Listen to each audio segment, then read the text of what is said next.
Module 2, Placing Pipe and Components, covers the following topics: pipe, components, info blocks, AutoElbow, and the AutoRoute feature. Our first topic in Module 2 is the pipe command. Let's take a look at placing some pipe. First, before we place the pipe, we will set our isoplane, our spec, our main size, branch size, and line number if required. Then we can select the Pipe tab, select the Pipe tool, and we'll zoom up a bit on our drawing and place some sample pipes. Pick a start point for your pipe, and then pick the direction and length. It's not to scale, so it's just a graphic distance. To place pipe in a vertical line, just drag in a vertical direction. When placing pipe, we can change the direction by pressing the F5. Simply select F5 until you see the orientation desired and pick a point. Notice it changes our isoplane as well. Let's look at some of the pipe tools. We have a pipe ends tool, which allows us to show a break in our pipe. We can just pick 2 points along our pipe, and it shows pipe end marks, and it breaks the pipe for us. We just need a pipe end, pick the pipe end tool, and it puts a pipe end symbol. There's also a ground wall penetration symbol if required. Place this on our pipe, pick a location, and it gives us the appearance of going through a wall. Our next topic is components. Let's look at all the piping components that can be placed. We'll start with the flanges. All the typical flanges are shown, from long weld neck flanges to basic weld neck flanges, to flange sets, to nozzles, to blind flanges, orifice flange sets, API flanges, MSS flanges. All the different types of flanges are available. We'll stick to a basic weld neck flange. Again, we'll set our size, our isoplane setting, spec, before we place our flanges. For this sample, we'll just place some flanges on the drawing. Pick my flange tool. We have a weld point insertion or the face of the flange insertion. So depending on how you want to place your flange, and we'll place both for the sample, and we'll just pick a random point on the screen. And the flange is placed using the face of flange insertion point. Place it again. We'll select the weld point this time. Pick a start point and a direction, and it places it by the weld point. So to add a flange to the end of our piece of pipe, we pick our flange tool, select the appropriate insertion, and then locate the end of that piece of pipe using AutoCAD's object snaps. Snaps to the end of the line, direction of the flange, and our flange is placed. If we require flange gaskets and bolts, we can also do that. Just as a sample, I'll just pick a random point in the direction, and it adds the gasket and the bolt set. Next component type is the gaskets and bolts. So if we placed it without the gasket and bolts, but would like to add in either a gasket or a bolt set, or both, the gasket and bolts, we can do that. Let's add the gasket and bolts to this existing flange. Select the tool. We'll select our midpoint of the flange, direction, and it will add the gasket and the bolt. Next component type to look at are our valves. If you need to place valves, you can. All our common valves are shown. Pick a gate valve, for instance, 4-inch gate valve. Pick a direction. We can add a stem, yes or no. Pick the side of the stem, and then the hand wheel direction, and our valve component is placed. We change our size, for instance, down to a 1-inch. Place the same valve. Valve shows up smaller, and it also shows up as screwed ends, which is our default. Other components we can place are our fittings. We'll place a 90-degree elbow. It says pick the weld or end point of the elbow. Again, just a random point for our sample. Pick the direction of the elbow, so I'll come off in this direction and then come down. And our elbow symbol is placed. To change the direction, select the isoplane, or again, our F5 key. And we can place a flat 90-degree elbow. Place a reducer. When we pick a reducer, it will come up and show us our current main size and our current branch size. And we can override that if we need, or we can leave the defaults. Pick OK, pick a start point and a direction. And a reducer is shown. Notice it changes. Our main size is now 3" and our branch size is 4".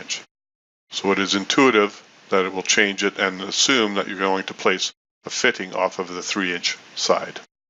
Straight T's can be placed. Pick a direction, run direction, branch direction. Let's go up on this side, and it places the branch on this side. A straight T, 3" by 3" by 3". We reset our sizes to 4" and 3". Change our isoplane, and then select a reducing T.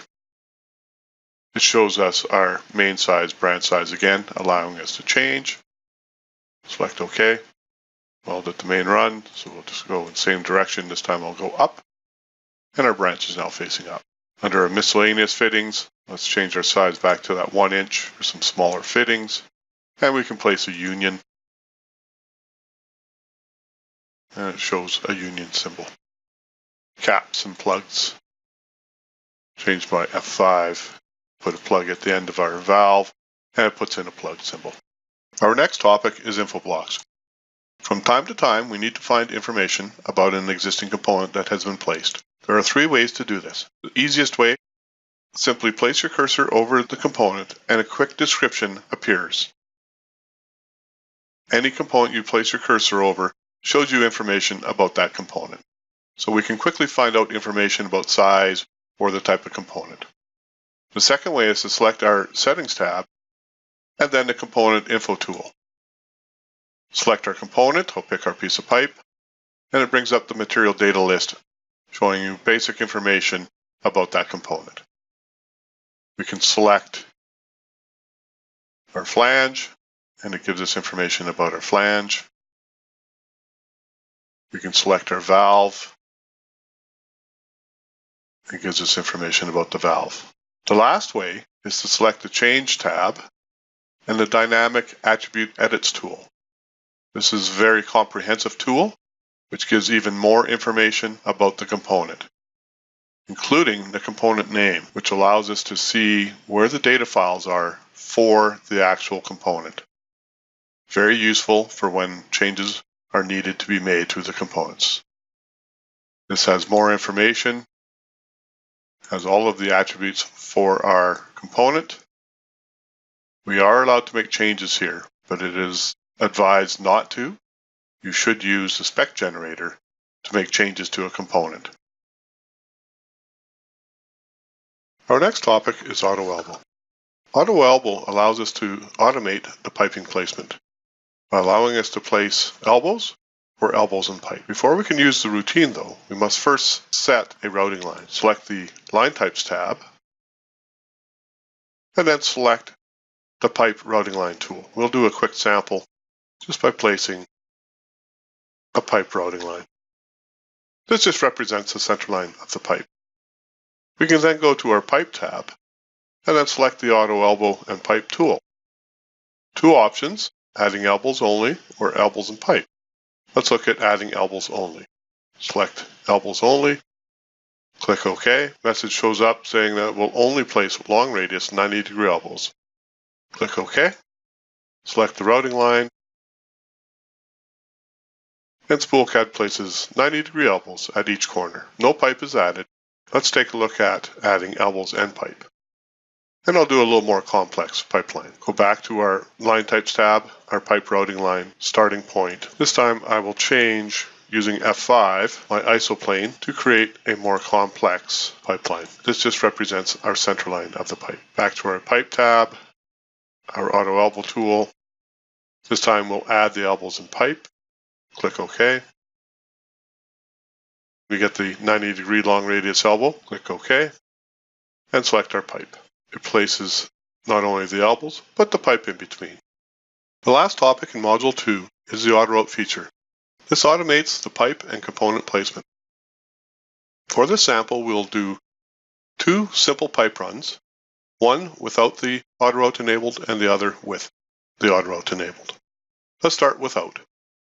First, we'll check our active settings, and then we'll start placing some components. We'll start with a flange, face of flange, We'll add an elbow, pointing down. So it asks for the endpoint of the elbow. We need to use AutoCAD's object snaps to make sure that we snap to accurate points. So we're going to start at the weld dot for the direction of the elbow, and then pointing down for the side of the elbow, and the elbow is placed. We'll add a piece of pipe. We'll go from the center of the elbow and the end of the pipe, just a random length.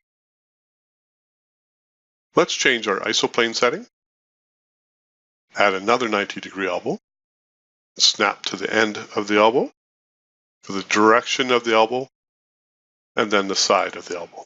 So now we've actually changed our isoplane and changed the way the elbow is placed.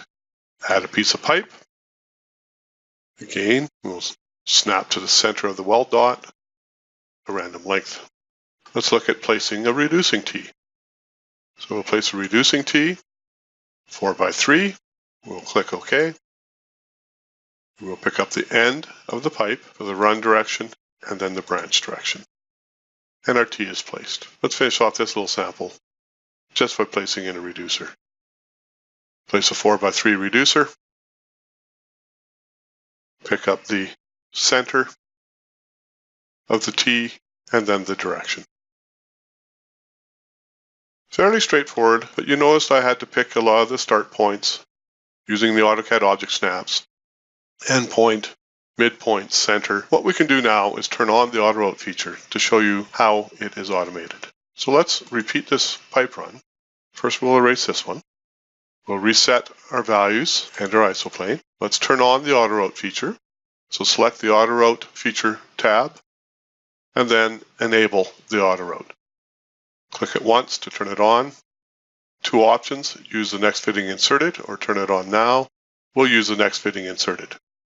The other two options are to show the current position and to undo the last item. We'll start drawing. We'll do a flange.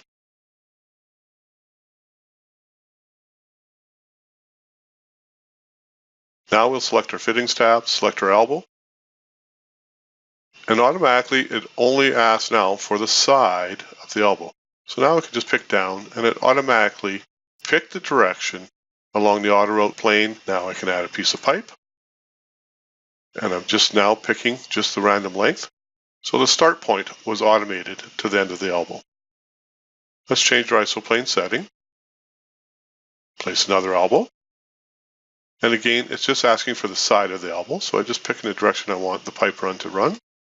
And the elbow is placed, automatically selecting the end of the pipe as its starting point. Now we can add a piece of pipe. Now let's add that reducing T. Again, 4x3.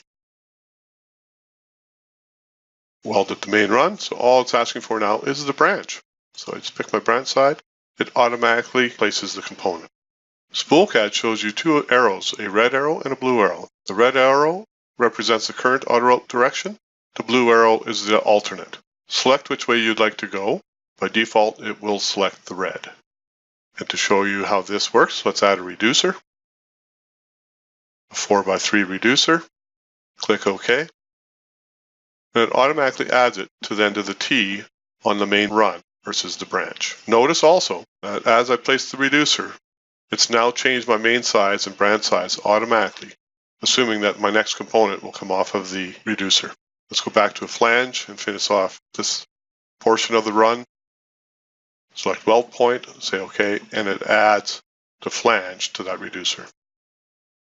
Let's add the flange to this one. In order to do that, if I was to place a flange again, it would add it to the end of this existing flange. That is our current AutoRoute. So we need to turn that off. Select our AutoRoute feature, disable it by clicking it, and now it is turned off. I can now go to my flanges, set my isoplane, select the flange tool, pick the weld point, select my center of the T, and then the direction. And the flange is placed. Way faster, more accurate, saves time. This concludes the topics covered in Module 2. Please review Module 2 or select the next module.